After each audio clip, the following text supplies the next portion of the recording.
Well, first of all, let me just comment on the amount of media attention and internet attention, social media. It's always been part of my duty anytime I have a case similar to this that I do not watch local news. If I'm in the Marietta Daily Journal and I see anything that leads me to believe this might be my case, I don't read it. I don't look at anything on social media.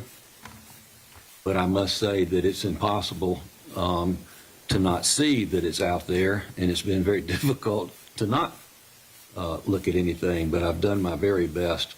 So I feel like I'm going into this on an even keel with the state and the defense.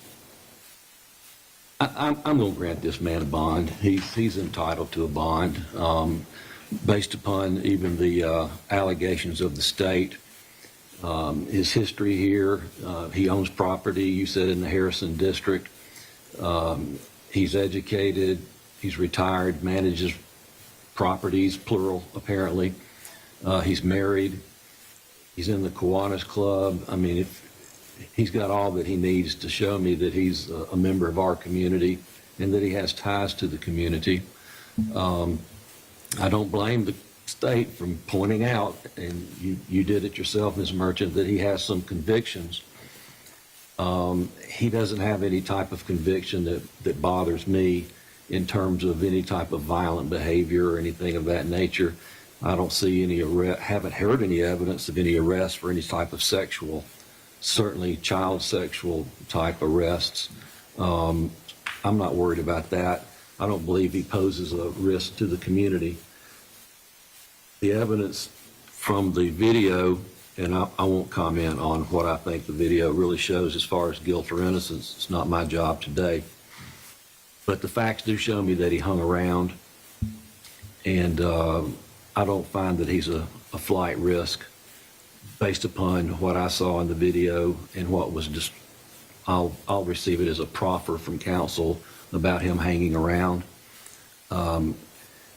I'm not concerned that the police didn't get him the same day because he's presumed innocent, and innocent people don't worry about the police coming to get him. So that didn't bother me.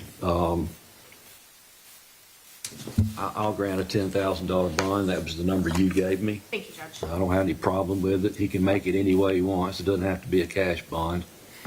As far as conditions, let me hear from you, Mr. Evans, as to any special conditions that, I mean, I would always put in there no drugs and alcohol, not because of the allegations that you've made, but that's every bond I do. And although I'm not a magistrate, I don't grant that many bonds because of reasons you know about. No drugs and alcohol, no contact with the alleged victim or any member of her family.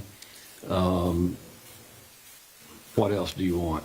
You've nailed almost all of them, Judge. No contact with the victim, the family, that Walmart in particular, I would say. Don't go to that Walmart. Sure. Drug, alcohol evaluation, treatment, and screens. So I don't have enough to make me do that. Okay. If you know, if he picks up another problem with alcohol, then he probably will be back where he is right now. I mean, Sure.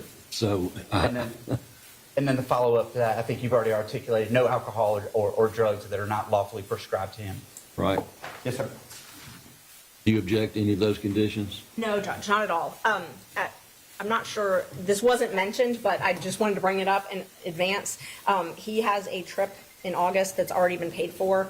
We just want to make sure that he can go on that trip because it was a trip that was originally bought and paid for, and then his father died and it had to be moved, and it's with both of his children, extended family. It's an international trip, and so that is very significant to him. Well, in August. he's on probation right now? No. He's not on probation not, right no. now. You know, I got people in front of me that live in New York, and, you know, they certainly can go to New York. Thank you. And if I thought he was a risk, I wouldn't let him out of jail. Thank you, Judge.